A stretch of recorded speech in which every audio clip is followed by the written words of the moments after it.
the newly redesigned Subaru Forester. But when you get into the Wilderness, this is the only trim that is a question.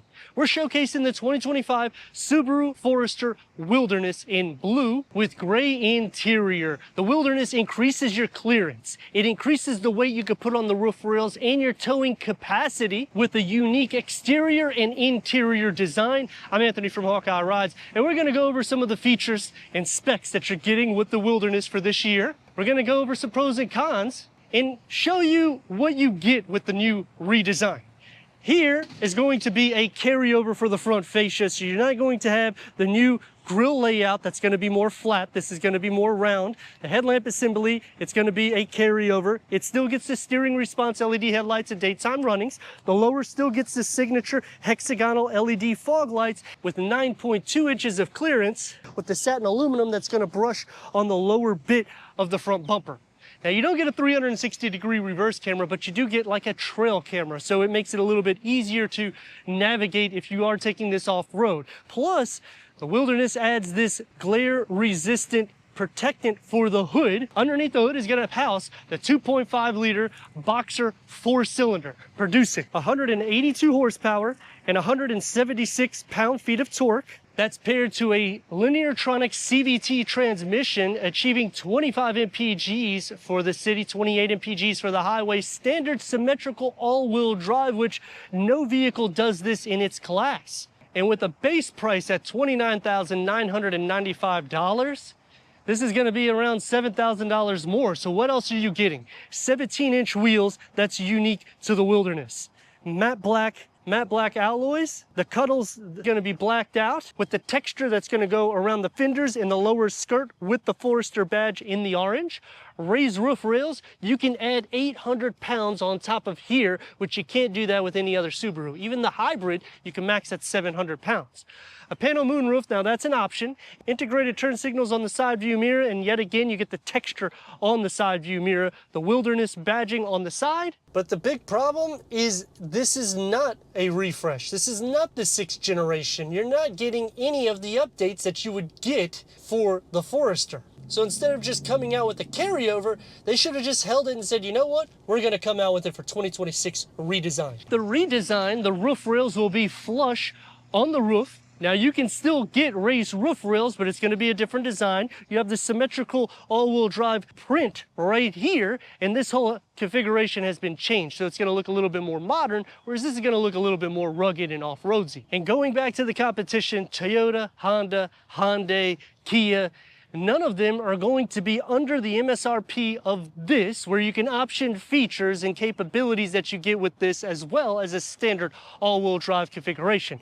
LED taillights is standard. The redesign cleans up the rear, so it's not going to be as chunky. It's going to be a more box layout with the Forester print in the center, whereas here we get the Forester and the Wilderness badging. The lower, you're going to have that texture that comes into play with reverse parking sensors, a reverse camera. You'll have a single exhaust pipe that's exposed, but when I'm thinking about the Wilderness, this is the sweet spot for the Forester. Why the heck did we not get the new redesign? Because we got the hybrid variant. Now we have to wait for 2026 in order to get the refresh for this. I mean, let me know your thoughts in the comments about that. Power liftgate going into 26.9 cubic feet, which is 0.6 cubic feet less than the newly redesigned. You're gonna have the bag holders here, so that's the same. Harman Kardon comes into play here. You have a little storage nook underneath the floor, gets a spare tire, and you still got some storage.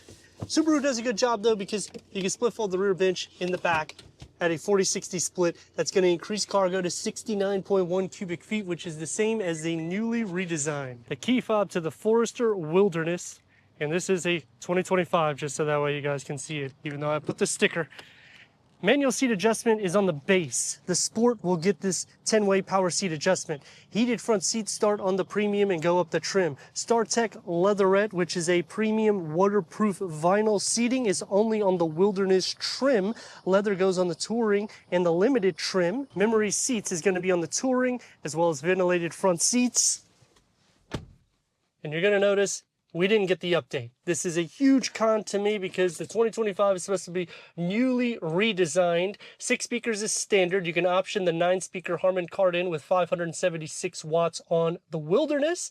And when you go to the Limited, you can get 11 speakers, but it's the same wattage. Doesn't really make sense that you don't increase. It's not a driver focused setup, but the passenger seat sits up higher than the driver's seat because these are manual seat adjustments. Now the newly redesigned, the dashboard is going to be different. You're also going to have an 11.6-inch display here instead of this 8-inch, which is an option that comes with the power liftgate option for option number 33. Let's fire it up.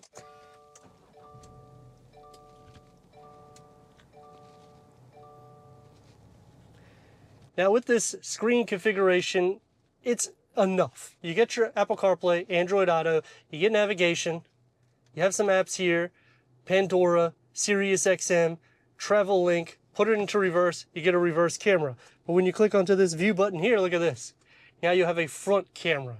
It's kind of silly that they don't integrate this in one to make a 360-degree reverse camera, because look how high or far away this is from the driver opposed to this. Now I get it, if you're doing off-road, maybe you're going to be sitting up here. I don't know. I mean, let me know your take on that. The trajectory will expand in the back, and going into the front, it'll still stay on, but there isn't any trajectory there.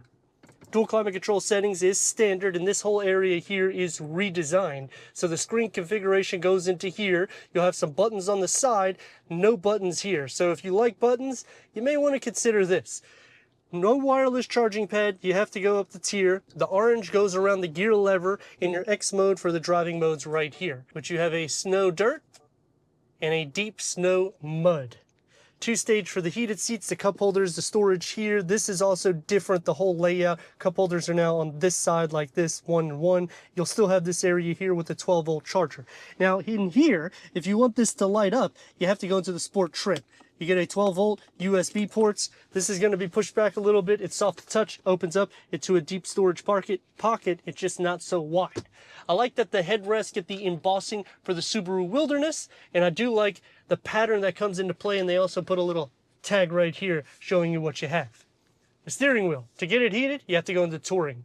Multi-function, cruise control, paddle shifts. The gauge cluster is a regular gauge cluster. Hybrid, this will be a digital reader. And when you go into the non-hybrid, the configuration has changed. And you can go through an array of different content in the 4.2 TFT display. And when you click this informational button, that's going to be for the center cluster there on the top. And you can go through an array of different content as well. The Subaru EyeSight, it's high enough so you can adjust the auto-dimming rear view mirror with the home link. LED interior lights, you get a moonroof, leg space. Pretty decent job. You're gonna have a little bit more legroom going into the new redesign. Headroom though is still good. So either way you cut it, it's not gonna be bad. Door panel and dashboard configuring together nicely, and I like the texture that comes into play. You're gonna have the soft materials where it needs to be. One touch up and down for the front windows with a long storage pocket and a beverage holder carved out. For the back seats, this is the opening that you have to fit 2 more with the cup holders and armrests down. With your USB ports, if you want heated seats, you gotta go into the touring trim. 3 tiers of storage behind both of the front seats. I personally don't use them, but if you do, let me know what you would use it for. The door card is gonna have the same materials that's found in the front, so you'll have the Wilderness Edition tag, as well as the StarTech leatherette.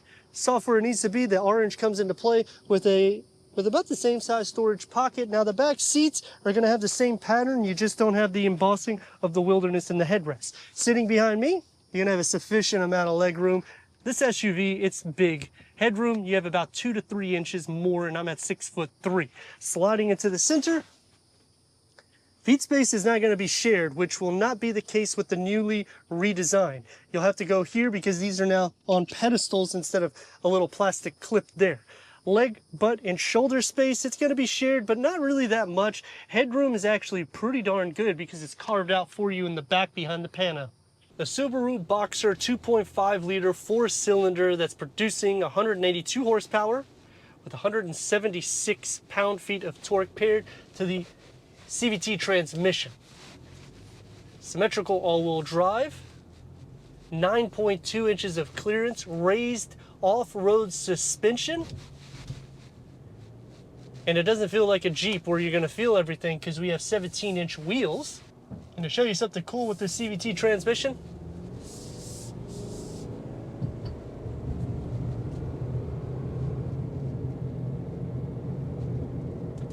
it's going to mimic an 8-speed automatic transmission.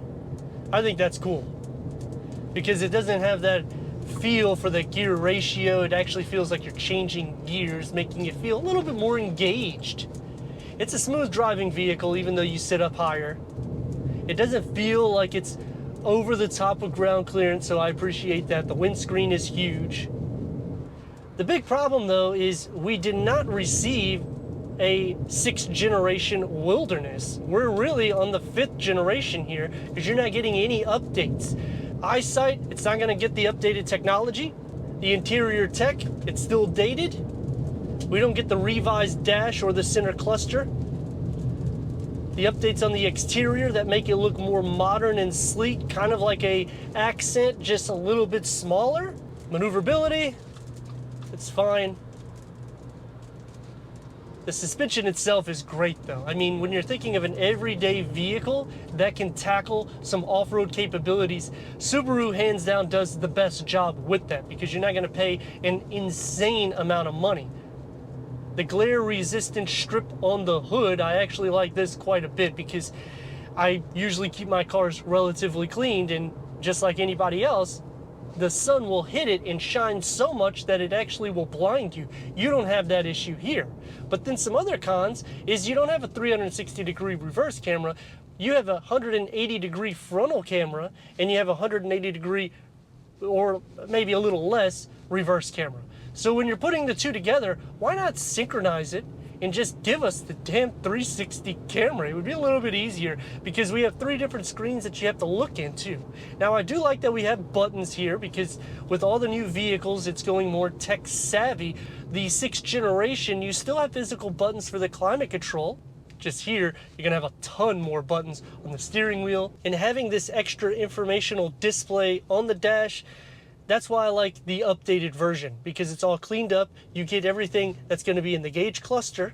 And when you go into the new hybrid, you have a screen that's specific for them on the gauge cluster. You can see the navigation, you can see different content in there. So it is pretty cool that they're giving you basically 3 different trims, but even going into the base Forester, you're still getting a dual stack screen layout. You have to go into the premium trim in order to get the new screen configuration. This is the only vehicle that actually boasts this 8-inch infotainment screen. It doesn't feel wide in the lane, doesn't feel very long. It does feel boxy, and when you mash on the brake, it comes to a complete stop. It does sway a little bit in the rear. It's kind of to be expected because you have a 4-wheel independent suspension. But then on the Pro, I kind of like the way Subaru's done it because in theory, you have like 3 different trims. You got the hybrid, you get the refresh, and you have this. Turn radius at more or less a stop point is gonna get about 2 lanes. Let's rock and roll. And that's gonna come to an end quick. Now with the hybrid variant, the suspension is actually going to be about 10% stiffer than any of the Foresters because of that battery. You're going to also lose the spare tire that you get with the Wilderness and other trims. You will gain 40% more MPGs, but you're already around 30 MPGs, so you're pretty good with that. And Subaru Eyesight, I mean, this is a system that does a great job hand in hand because it literally reads everything in front of you, giving you a second set of eyes. So you'll have your frontal collision with the pedestrian detection, cyclist detection, rear cross traffic alert, blind spot monitoring, lane keep assist, adaptive cruise control. I mean, when you're considering all of these features, plus an off-roadsy vehicle that's lifted with the raised suspension, you get a skid plate, you also have configuration that's unique to the Wilderness. Inside, you get water-repellent interior, including the door card. I mean, this is definitely a family SUV that goes to the next level. Because even if I go to get fast food, sometimes my kids spill the drink. I usually like sweet tea, and they'll spill it. I'm not gonna go crazy on them, but here, I don't have to worry about it at all because it's not going to absorb in any of the materials except for the carpet, which Ford does a good job there with the Bronco because they take out the carpet.